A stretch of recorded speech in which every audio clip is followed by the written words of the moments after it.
அனைவருக்கும் வணக்கம்.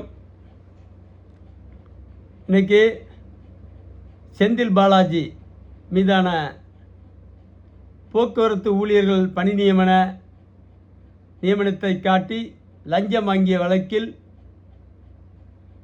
அவர் மீது வழக்கை தொடர்வதற்கு தமிழக தலைமை செயலாளரிடம் அனுமதி கேட்டு நம்ம மத்திய அரசின் துறையானது அனுமதி கேட்டிருக்காங்க. அதுக்கு பிஜேபியினுடைய திருப்பதி நாராயணன் அவர்கள் உடனே அனுமதி கொடுக்கணும்னு கேட்டிருக்காரு. இதுக்கு முன்னாடி அமலாக்கத்துறை 7 மாதங்களுக்கு முன்பே கவர்னரிடம் மனு கொடுத்தது திமுக ஆட்சியில். உடனே தலைமை செயலாளர் சொன்னார், அந்த கவர்னருக்கு பதில் கொடுத்தாரு, மனு கொடுக்கணும்னா எங்கள்கிட்ட தான் கொடுக்கணும். ஒன்று, இது மாநில அரசுக்கிட்டே தேவையான விசாரணை அமைப்புகள் இருக்கிறதுனால அமலாக்கத்துறைக்கு அனுமதி வழங்க முடியாது சொல்லி அவங்க ஒரு உத்தரவு போட்டாங்க. வழக்கு நடத்துகிறதுக்கு அனுமதிக்க மாட்டேன்னு சொல்லிட்டாங்க செந்தில் பாலாஜி மீது. இன்றைக்கி புதிய அரசு விஜய் அவர்கள் பொறுப்பேற்றிருக்கிறார். என்ன செய்ய போகிறார்? பிஜேபியினுடைய நோக்கம் என்ன? கடந்த 12 வருஷமாக ஆட்சியில் இருக்கான் 56 இன்ச்சு மோடி அவர்கள். ரொம்ப யோக்கிய மாதிரியே பேசிகிட்டு இருக்கானோ. இந்திய வரலாற்றில் யோக்கியனையே பார்க்க முடியல. அந்த ஜவஹர்லால் நேரு, அடுத்தது லால் பகதூர் சாஸ்திரியோடு முடிஞ்சு போச்சு. அதுக்கு பிறகு நேர்மையான பிரதமர்கள் ஒவ்வொருத்தவங்க வந்துட்டு போனாங்க. மொரார்ஜி தேசாய், பிபி சிங், வாஜ்பாய் போன்ற நேர்மையான பிரதமர்கள் இருந்தாங்க. அவங்களும் கூட அவங்க அளவுக்கு நேர்மையாக இருந்தாங்களே தவிர நாட்டின் ஊழலை ஒழிக்க எந்த திட்டத்தையும் கொண்டு வரல. ஊழலுக்கு எதிராக பேசினாங்க, ஆனால் ஊழலை ஒழிக்கிறதுக்கு அடிப்படையான திட்டங்கள் எதையும் கொண்டு வரல. நம்ம 56 இன்ச்சு ஊழலுக்கு எதிராக பேசி குடும்பத்துக்கு 15 லட்சம் தருவேன்னு சொல்லி தான், அக்கௌண்ட்டில் போடுவேன்னு சொல்லிட்டு தான் ஆட்சிக்கு வந்தார், ஆட்சியை பிடிச்சார். ஆனால் அதுக்கான எந்த முயற்சியும் அவர் எடுக்கலை. இன்றைக்கும் சொல்கிறேன், இங்கே இருக்கிற ஊழல் பணம், வரி ஏய்ப்பு பணம், இதையெல்லாம் கைப்பற்றினா வீட்டுக்கு 50 லட்சம் ரூபா போடலாம். ஒரு குடும்பத்துக்கு அவ்வளவு பெருத்த ஊழல்.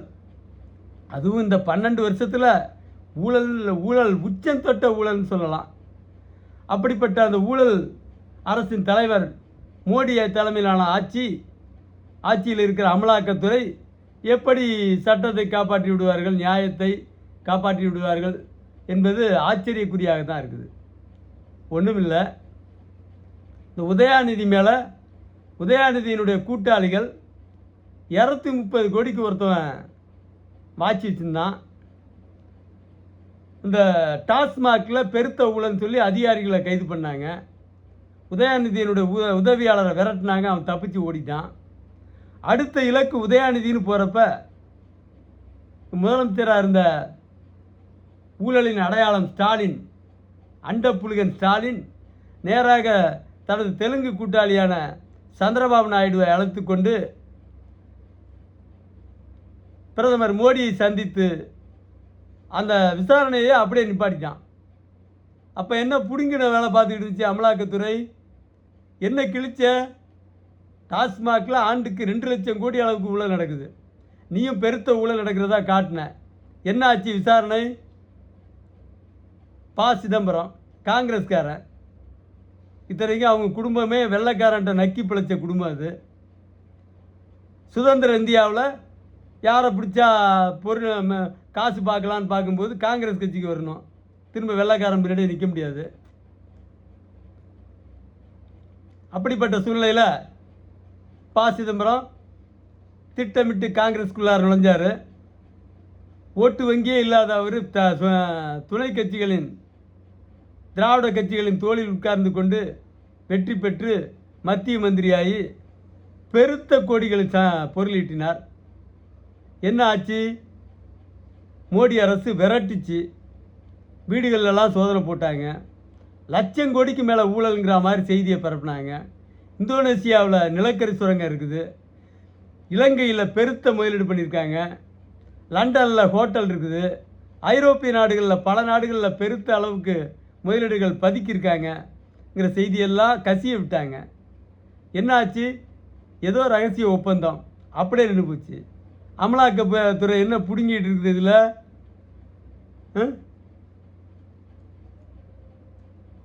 மத்திய அரசினுடைய லட்சணமா இது?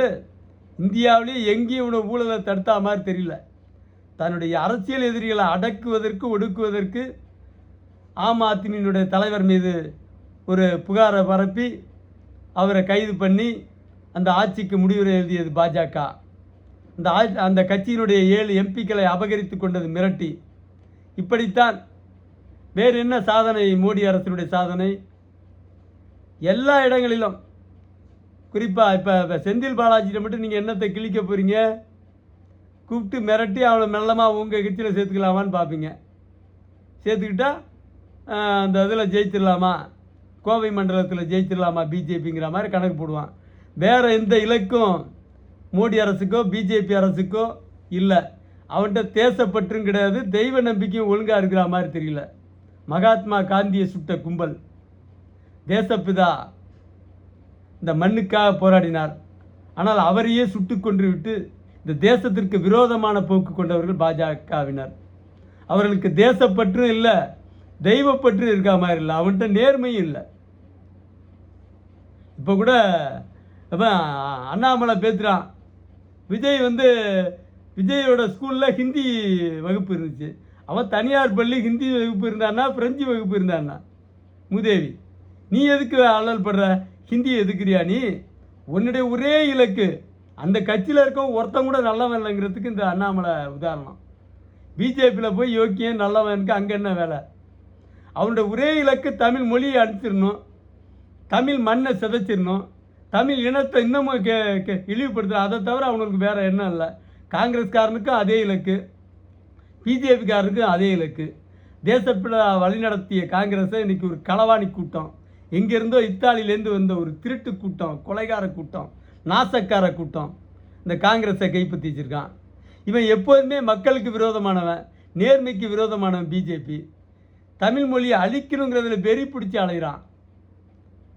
அந்த மாதிரி பிஜேபிக்காரன் இன்றைக்கி செந்தில் பாலாஜியை விசாரிக்கிறது எதுக்கு? நேர்மைக்காகவா?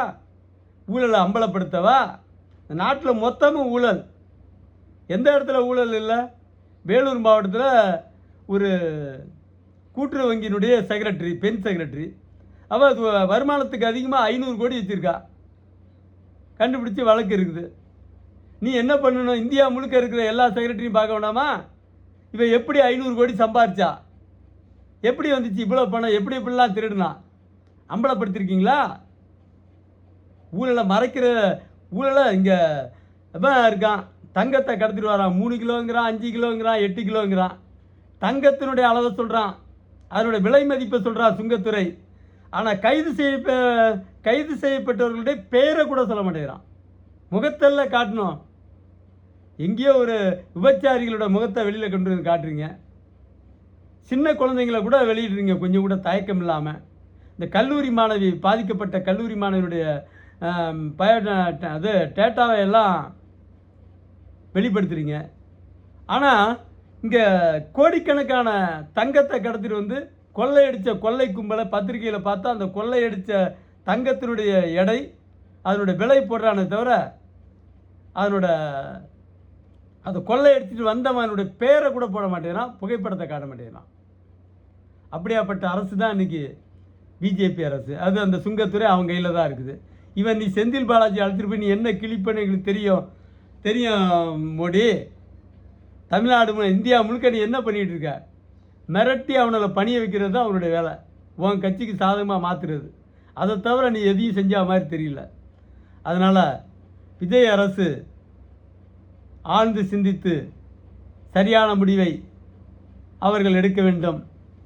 தமிழ்நாடு காவல்துறையை விசாரிக்க வேண்டும், அல்லது மோடி விசாரித்தால் தான் சரியாக இருக்கும் என்றால் அந்த போக்கிற்கே விட்டுவிட வேண்டும் என்று சொல்லி விடைபெறுகிறேன். நன்றி, வணக்கம்.